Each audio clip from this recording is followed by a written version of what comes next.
আসসালামু আলাইকুম। সংবাদে আপনাদের সবাইকে স্বাগতম জানাচ্ছি আমি নুসরাত। শুরুতেই সংবাদ শিরোনাম। বাংলাদেশের সর্বশেষ গুরুত্বপূর্ণ আপডেট সংবাদে আপনাকে স্বাগত। শুরুতেই সংবাদ শিরোনাম, পরে বিস্তারিত। প্রথমেই জানাবো আমাদের হাতে থাকা সর্বশেষ গুরুত্বপূর্ণ সবথেকে তাজা আপডেট সংবাদ। অস্ত্র তৈরির গোপন কারখানার সন্ধান চলছে অভিযান। খুলনার জোড়াগেট এলাকায় অস্ত্র তৈরির একটি গোপন কারখানার সন্ধান পেয়েছে খুলনা মেট্রোপলিটন পুলিশ কেএমপির গোয়েন্দা শাখা ডিবি।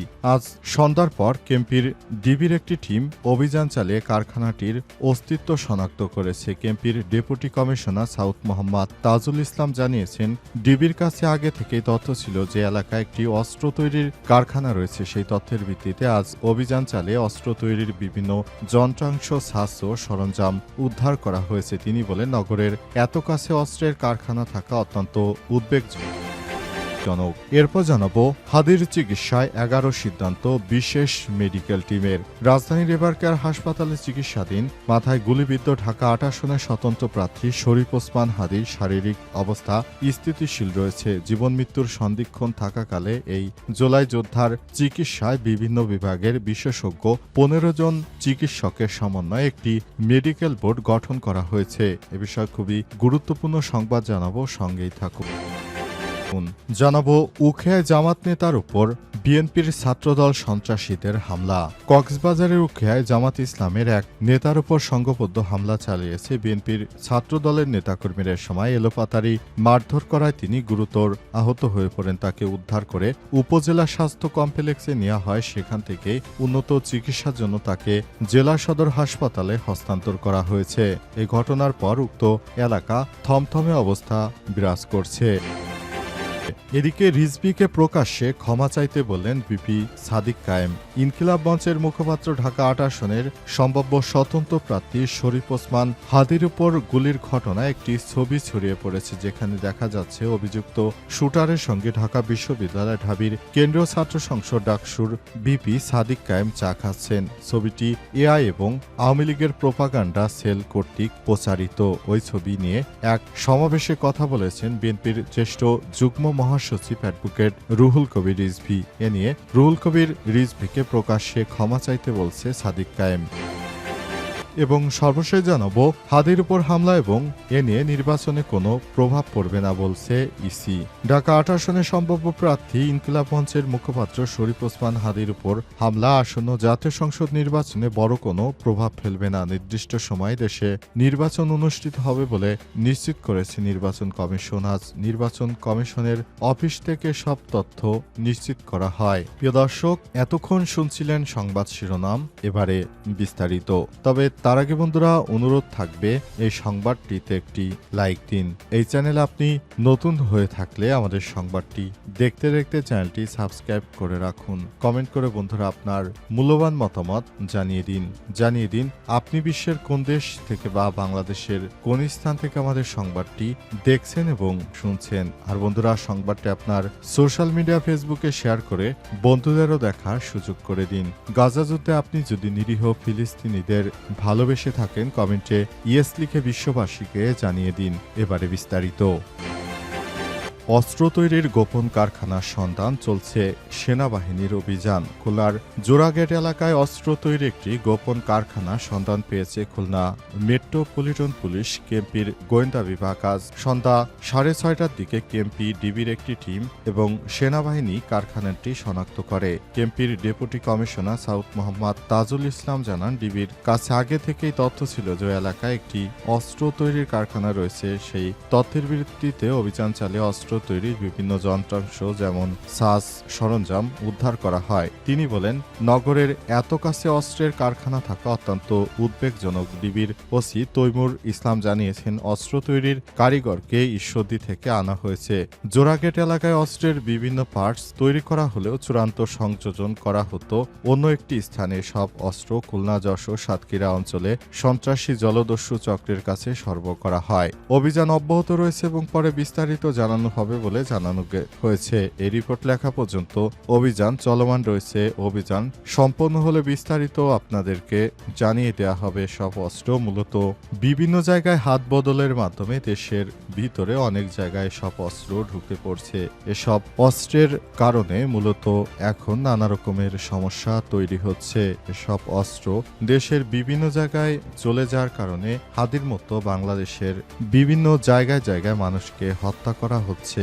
এসব বিষয় এখন সামনে আসছে এবং এসব বিষয় নিয়ে সবাইকে আরো বেশি সতর্ক থাকার জন্য নির্দেশ দেওয়া হয়েছে। হাদির চিকিৎসায় 11 সিদ্ধান্তে বিশেষ মেডিকেল টিমের। রাজধানীর এবারকার হাসপাতালের চিকিৎসাধীন মাথায় গুলিবিদ্ধ ঢাকা ৮ আসনের স্বতন্ত্র প্রার্থী শরীফ ওসমান হাদির শারীরিক অবস্থা স্থিতিশীল রয়েছে। জীবন মৃত্যুর সন্ধিক্ষণে থাকা এই জুলাই যোদ্ধার চিকিৎসায় বিভিন্ন বিভাগের বিশেষজ্ঞ 15 জন চিকিৎসকের সমন্বয়ে একটি মেডিকেল বোর্ড গঠন করা হয়েছে। আজ এক বিবৃতির মাধ্যমে এই তথ্য জানায় এবারকার হাসপাতালের আইসিইউ অ্যান্ড এইচটিইউ বিভাগের সিনিয়র কনসালটেন্ট কোঅর্ডিনেটর ডাক্তার মোহাম্মদ জাফর ইকবাল। তিনি জানিয়েছেন, আমরা 11টি অবজারভেশন সিদ্ধান্ত তুলে ধরেছি মেডিকেল টিমের পক্ষ থেকে। সব অবজারভেশনের মাধ্যমে আমরা শরীফ ওসমান হাদির ব্যাপারে সিদ্ধান্ত গ্রহণ করছি যাতে করে তিনি আগামীতে অর্থাৎ সমস্যাগুলো তিনি যেন রিকল করতে পারেন, এই সমস্যাগুলো যেন তার না থাকে সে বিষয় নিয়ে তিনি যেন কাজ করতে পারেন। আমরা সে ব্যাপারে সব রকমের প্রস্তুতি গ্রহণ করেছি। এই প্রস্তুতির মাধ্যমে আমরা চাই শরীফ ওসমান হাদি আবার তিনি যেন আমাদের মধ্যে দ্রুততম সময়ের মতো ফিরে আসতে পারেন। আমরা সেই ব্যাপারটি নিয়ে কাজ করছি। অন্তর্বর্তীকালীন সরকারের প্রধান উপদেষ্টা প্রফেসর ডক্টর মোহাম্মদ ইউনূসের সরকার আমাদের নির্দেশনা দিয়েছেন আমরা যেন শরীফ ওসমান হাদির চিকিৎসার ব্যাপারে সর্বদা তৎপরতা চালাই এবং এই চিকিৎসার মাধ্যমে তিনি যেন দ্রুততম সময়ের মধ্যে আবার আমাদের মাঝে সুস্থ হয়ে ফেরত আসতে পারে।